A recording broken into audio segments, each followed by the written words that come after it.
All right. Well, welcome. Welcome. And we're still in the oops. Let's see. I just stopped it. Okay. We're still in the.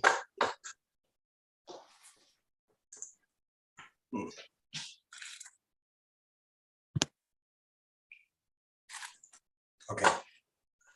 Do you hear me clearly now? Yeah, I hear you. Okay, good to see. Good to be here again on a Wednesday. We're in the beginning of the month of Nisan, which is the month of miracles.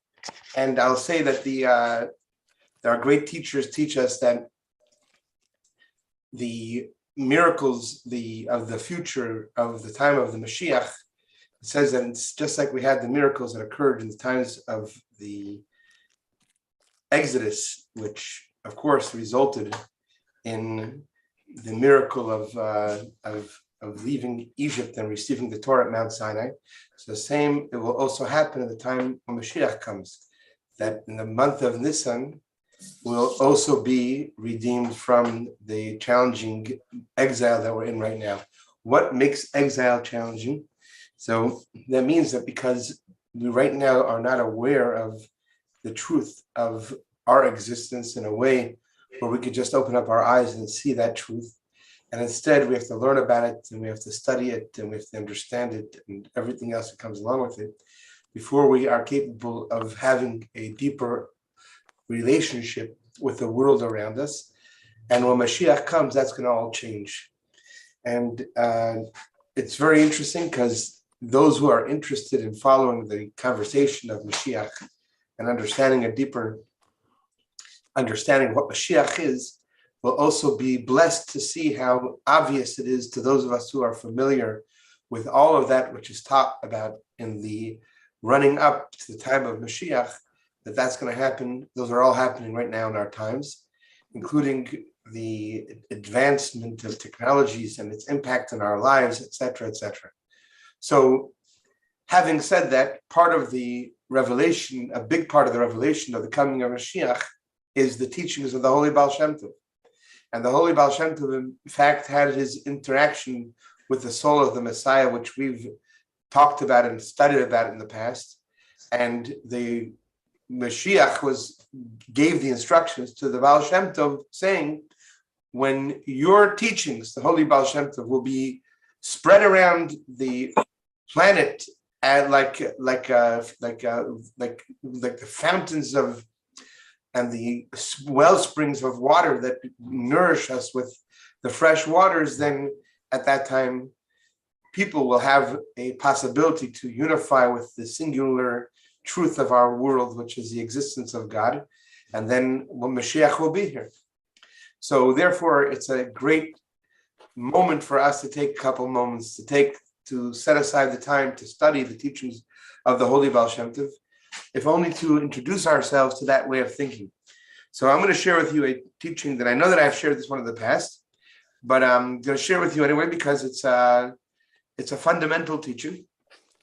And it's also one of those teachings that, interestingly enough, you'll hear this particular metaphor amongst different walks of life, not just within Jewish mysticism. I find that fascinating. The nice good news about it is the message is such an important one to constantly be reminded about. And here we go. So the Baal Shem Tov says, or the one that's writing says that I heard this from my teacher, from my master, from the Holy Baal Shem Tov, that everything, this teaching has to do with the fact that whatever we do, whatever it is that we do, we're always doing it for something that's going to end up impacting us. And he gives an example about a king. Now, it's interesting. A lot of the metaphors and examples of the Baal Shem Tov are about kings. They're about similar type of background stories. And that is because the idea of kings was more prevalent back in the day than it is today. But if you think about the power of a king, the power of a king is pretty much like a dictator. To a great degree gets to do whatever he wants, has the ultimate power. So think of a person in that way, that this particular king, he has some form of an enjoyment to walk amongst the poor people and to visit with them and to hear what they have to say and to be interested in their doings, and which is of course sounds very admirable. And the king is taking an interest not only in his elite and not only in the upper middle class, but also in the people who are the poor people. And he would take time to spend with those people and talk to them. And he would give them stuff. And there was one of those people who was low on funds, so he lived amongst those who were low on funds. And he would always say to the king, in response, and not just to the king, but to everybody, but also including the king, when the king would give him something, he would say everything a person does, whether he does it for good or he does it for bad, it's all done for himself. This would always make the king feel not good. Could understand, he'd come and give the guy a sandwich, and the guy would answer, everything a person does, whether it's for the good or for the bad, it's for the person who does it. It particularly bothered the king. I mean, here he's doing something for this guy that could not do for his own, take care of himself in that type of way. The least he could have is some more words of gratefulness, and instead, this is what he's saying. Whatever a person does, whether it's for the good, whether it's for the bad, it's always for themselves. Well, the king therefore decided and commanded to his people that they should take a chicken, they should poison it, they should hide, of course, the poison. And the next time the king was passing by, he gave him this poor guy, he gave him a chicken as a gift. And he answered the same way. He said, whatever a person does, whether it's for the good or not for the good, it's all for themselves. And he took the gift, he took the chicken. And his house, of course, was on the outskirts of the city, because he could not afford to be amongst, the people who could afford to be in the city. And he says the same thing. He says, whatever a person does for the good or for the bad, it's all for themselves. Time passed, and the king one day was coming home from a very tiring day hunting with his people, with his homeboys. All right, that's my own word, not the Baal Shemtov's.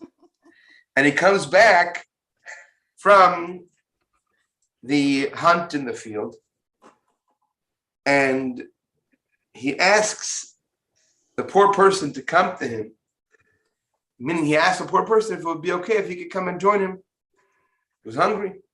Maybe he could feed him something, give him something to eat.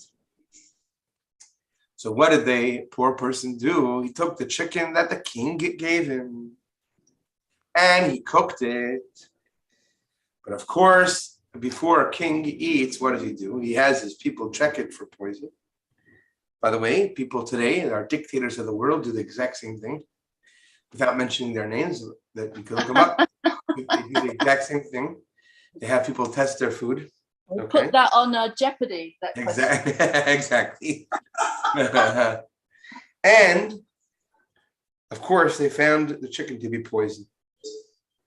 And the word came to the king that this guy who he always gives him these gifts, blah, blah, blah.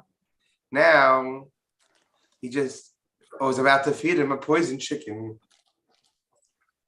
And of course, they were ready to take this guy's life, right?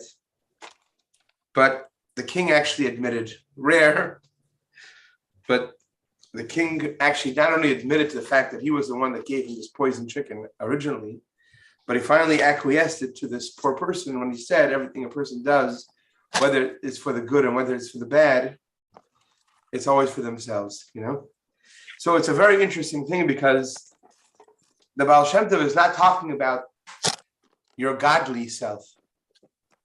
There is a part of who we are that's absolutely capable of doing something without any expectation whatsoever or in return. But that's not what the Baal Shemtov is talking about. Baal Shemtov is telling us a universal truth. And the universal truth, it's funny because, you go into different environments, they call it karma. And that's what the Baal Shemtov is saying, is that whatever energy we put out there, that energy is something that we're inviting to be part of who and what we are. And therefore, when we put something good out there, that's going to return in that way. And the opposite is true. And just to one of the commentators say over here on this particular teaching says the following. He says one of the takeaways from this is that a person should never forget this important principle,